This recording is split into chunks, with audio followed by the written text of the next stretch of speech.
كان يا مكان في قديم الزمان وفي مدينة من مدن المغرب العريقة كانت عايشة واحد الشابة سميتها ياقوت.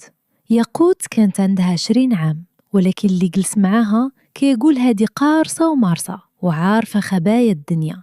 كانت بنت التاجر الحاج الطاهر، رجل طيب وكريم، ولكن كيف كيقولوا الشجرة المثمرة هي اللي كترجم بالحجار. الحاج الطاهر كان عنده واحد الصديق سميتو السي المكي، ولكن الصداقة كانت غير في الوجه، أما القلب فكان عامر بالسم والحسد.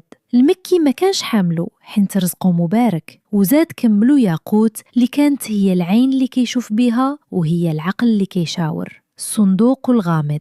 واحد العشية والناس مجموعين في رياض كبير والنشاط قايم. السي المكي بغى يبرد غدايدو، ناض قدام الأعيان والناس وشاف الحاج الطاهر وقال ليه بضحكة صفرة: يا الحاج، كاع الناس كيشكروا في بنتك ياقوت وكيقولوا لالا العاقلات، واش تقبل نختبروا هاد الذكاء ديالها قدام الحباب؟ الحاج الطاهر بنيته الصافية وافق وقال ليه: ياقوت بنتي، والذكاء هبة من عند الله. المكي عيط له واحد الخادم جايب بين يديه صندوق من عود الرفيع منقوش بداك النقش البلدي المزيان ومسدود بقفل صحيح كيلمع. حط الصندوق قدام ياقوت، وفي ديك اللحظة المجمع كامل ضرب فيه السكات، حتى واحد ما بقى كيتنفس غير العينين اللي كيتبادلوا الشوفات. المكي دور وجهه جهة ياقوت وبواحد ضحكة فيها السم والتحدي قال لها: هاكي يا لالا ياقوت، هادي راه هدية مني ليك وصواب من عندي، ولكن القفل مفتاحه تودر والصندوق ما خاصوش يتحل دابا. خاصك تقول لي قدام هاد الوجوه كاملة شنو كاين لداخل بلا ما تلمسيه بيدك وبلا ما تحليه، وحتى ريحته ما خاصكش تشميها، وإلا غلطتي وما عرفتيش غيعرفوا الحباب باللي الذكاء راه ماشي غير هدرة وزواق. تعقيد الأمور. تهديد والسر المخبي. ياقوت بقات واقفة ثابتة بحال المخلة والعينين ديال المجمع كاملين عليها. المكي ما كفاهش هادشي، زاد قصة حلابة وقال لها وهو كيشوف باباها: ولكن يا لالا ياقوت، نسيت ما قلت ليك، هاد الصندوق راه أمانة، وإلا ما عرفتيش شنو فيه قبل ما يأذن العصر راه الحاج الطاهر خاصو يخلصني في واحد الدين قديم كنت كنتسالو ليه، واليوم وقت الخلاص. الحاج الطاهر تبدل لونه وحس باللي المكي ناوي ليه الغدر. ياقوت حست بالمسؤولية تقالت على كتافها، ما بقاش غير امتحان ذكاء ولا امتحان ديال مصير عائلتها وكرم باباها. بدات ياقوت كدور دورة خفيفة على الصندوق بلا ما تقيسو، وبدات تلاحظ شي حاجة غريبة. الصندوق من تحت كيقطر منه واحد الخيط رقيق ديال الماء، ولكن هاد الماء فيه ريحة غريبة، ريحة كتشبه لريحة الورد والقرنفل. المكي بدا كيضحك وقال لها: ها العصر قرب يأذن، قولي لينا يا العاقلة، واش وسط هاد الصندوق كتنفس ولا ميت؟ ذكاء ياقوت والطلبات الغريبة. هنا ياقوت قربات شوية وسمعات واحد الصوت خفيف بحال شي حاجة كتحرك لداخل، ولكن ماشي حركة ديال حيوان، حركة رزيقة بحال شي حاجة كتدوب.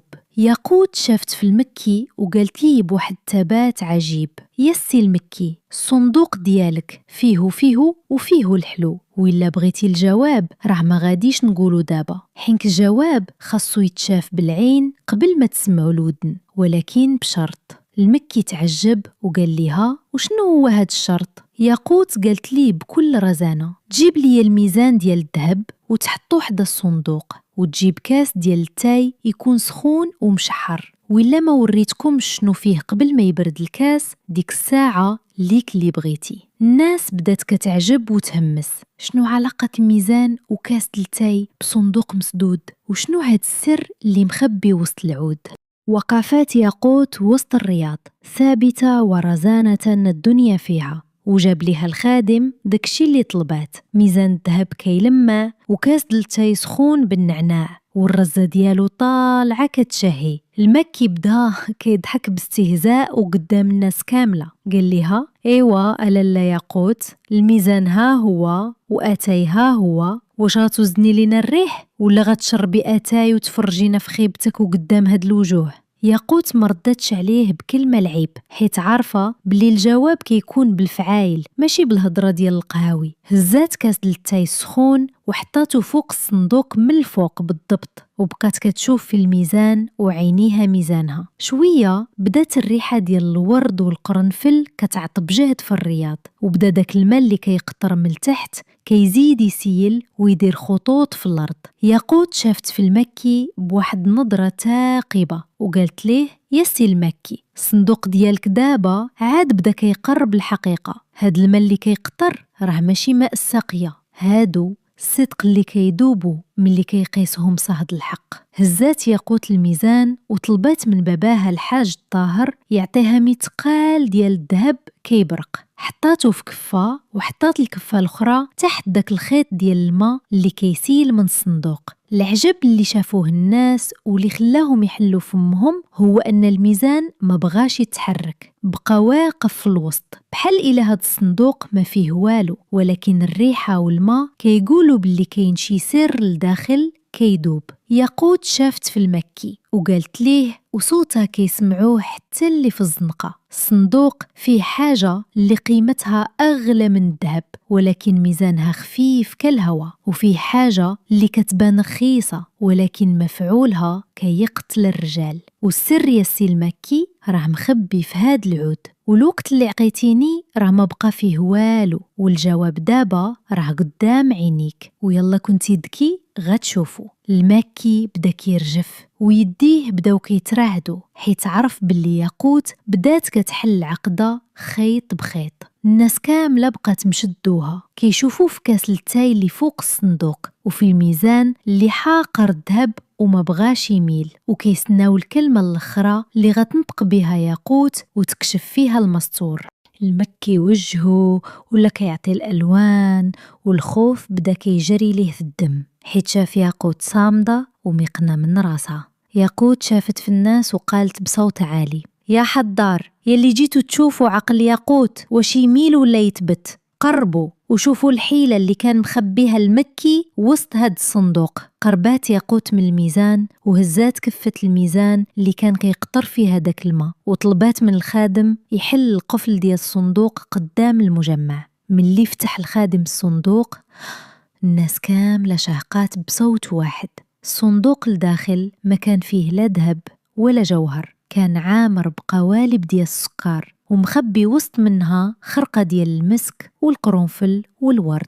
ياقوت ضحكت وقالت للمكي اللي ولا كيسرط في ريقو بزز: السكر يا سي المكي هو اللي كيسوى عند الناس كتر من الذهب، حيت هو اللي كيحلي اللسان وكيجمع المجمع، ولكن السكر ملي كيقيسو صهد الحق اللي هو هاد كاس التاي السخون كيدوب وكيولي دموع جارية. وريحة المسك هي اللي خلاتنا نحسو باللي وسط الصندوق كاين الطيب، ولكن النية كانت خايبة ومسمومة. ياقوت هزات يدها وشافت في المكي بواحد النظرة قاصحة: والسر الكبير يا سي المكي هو داك الدين اللي قلتي كتسال لبابا. قوالب السكر اللي في الصندوق راه كنتي مخبي وسط منها الورقة ديال الدين اللي كنتي باغي تغدر بها بابا، وبسباب الصهد ديال كاس التاي ديك الورقة فزكات ودابت وما بقاش ليها الأثر بمرة. الحيلة اللي درتي باش تغرق بابا هي اللي غرقاتك دابا، والمال اللي هبط في الميزان هو اللي مسح الجرة ديال غدرك.